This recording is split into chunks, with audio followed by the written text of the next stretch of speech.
In the preceding video, we had seen how Shoorpanakha tried to romance first with Rama, secondly with Lakshmana, and how she was disappointed with both the brothers.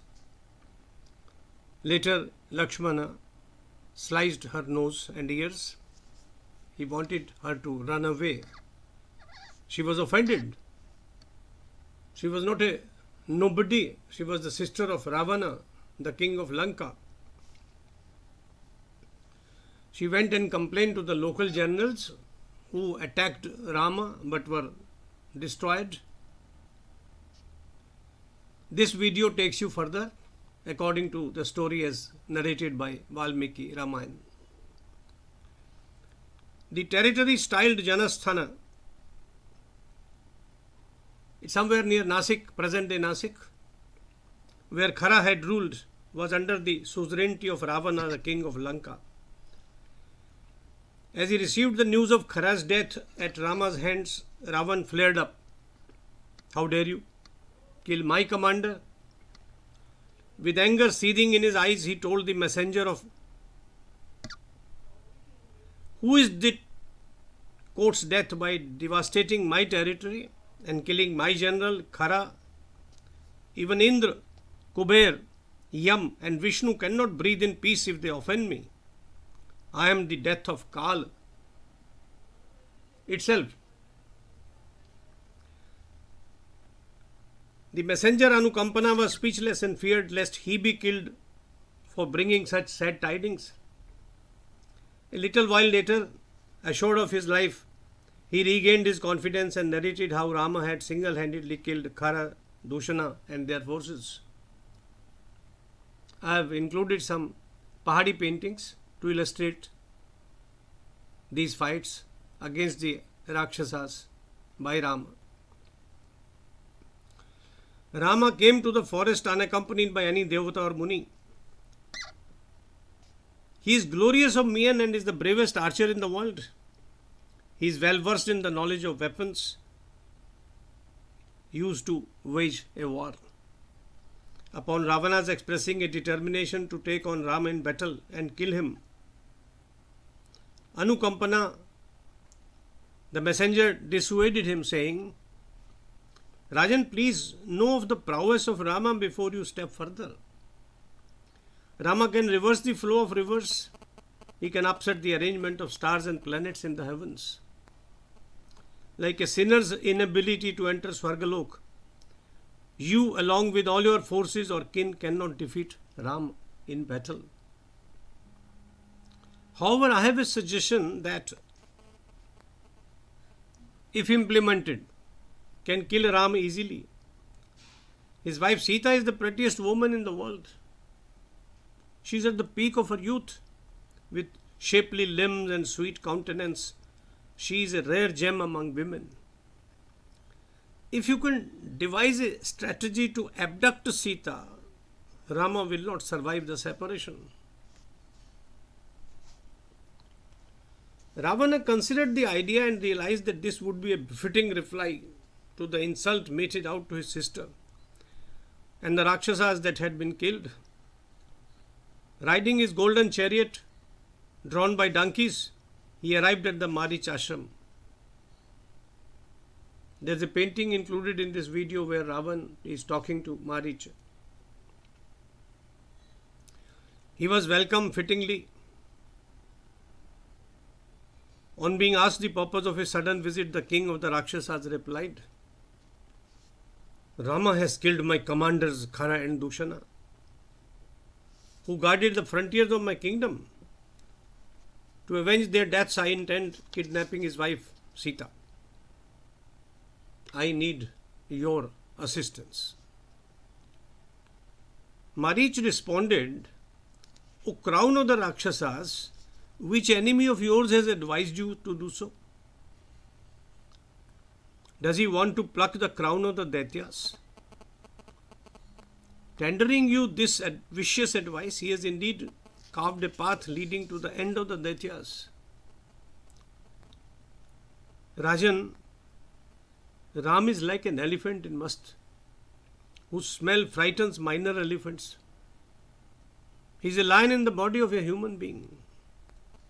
He is an ocean of indeterminate depth. Lankeshwara, go back to Lanka and live happily. Do not engage Rama. Ravana contemplated on Maricha's words and, thinking of Lanka, its people and its commanders, decided to heed his advice and return to Lanka. However, Shoorpanakha had not yet had her vengeance. She arrived at her brother's court soon after. She saw Ravana sitting on his splendid golden throne on the 7th floor of the palace. He was invincible in the hands of the Devatas, Gandharvas, ghosts and rishis. He had the frightening looks of Yamaraj.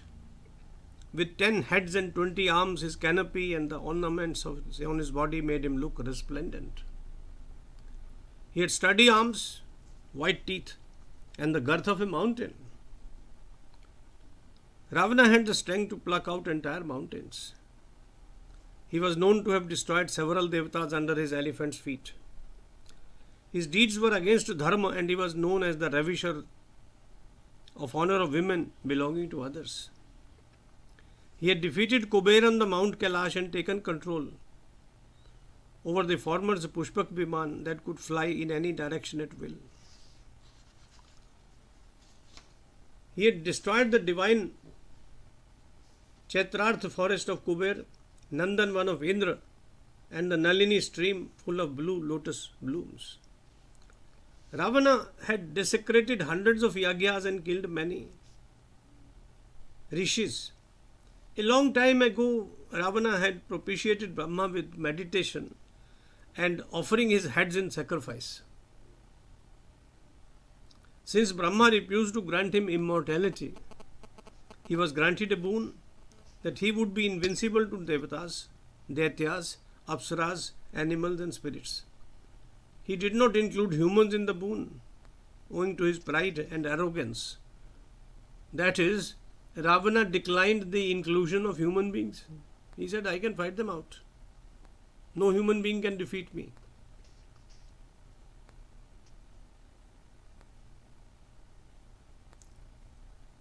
Shoorpanakha, angry at her insult and aggrieved at the death of her brother, reprimanded Ravana and addressed him thus: Rajan, you have lost yourself in lusty pursuits and forgotten your duties as our protector and king. Beware of the danger facing you in the form of Rama.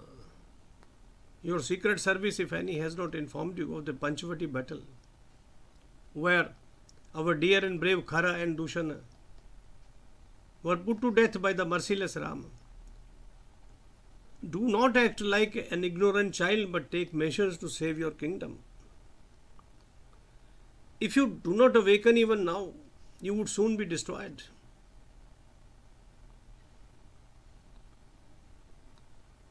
His wailing sister's stern reprimand jolted the king. He said, O charming Shoorpanakha, who has disfigured you by cutting your nose and ears? Who is this man called Rama? How did he enter the dark and deep forest? What weapons has he used to kill my commanders? Shoorpanakha gave a vivid description of Ram and his companions, all the time expressing her anger in harsh words. She said, Rama is the eldest son of Dashratha, the late king of Ayodhya. He is handsome like Kamadev, with large eyes and long arms. He lives dressed in bark and the skin of black deer. His arrows are released like poisonous reptiles from his bow, that is ringed in gold and resembles a rainbow. He does so with the speed of lightning. He destroyed the Rakshasas like a hailstorm annihilates the crops. He let me go only because he did not want to kill a woman. I was, however, humiliated by Ram and his magnificent brother, Lakshmana. Rama's wife Sita accompanied him. He is deeply in love with her. She has large eyes and the face of a full moon. Her body glows like burnished gold. She has long red nails, her waist is thin, and her limbs are well formed. She is the daughter of Janaka, the king of Mithila. I have yet to see a woman more charming than Sita. She is prettier than the Apsaras, Kinnas, and Gandharva women. That man Ram is luckier than Indra, who is loved by Sita, whom she embraces with joy and passion. This matchless beauty of adorable limbs is fit to be your consort, my brother. Her thighs are broad and her breasts are full. It was when I tried to persuade her to be your wife that Lakshmana disfigured me. I am sure that once you look at Sita, you cannot help being enamored of her. If you approve of my proposal, my brother and my king, put your right foot forward, kill Ram, and make Sita your wife. Be confident of your strength because you are more powerful than Ram. We shall take up the rest of the episode in the next video. Till then, Jai Shri Ram, Jai Shri Ram, Jai Shri Ram.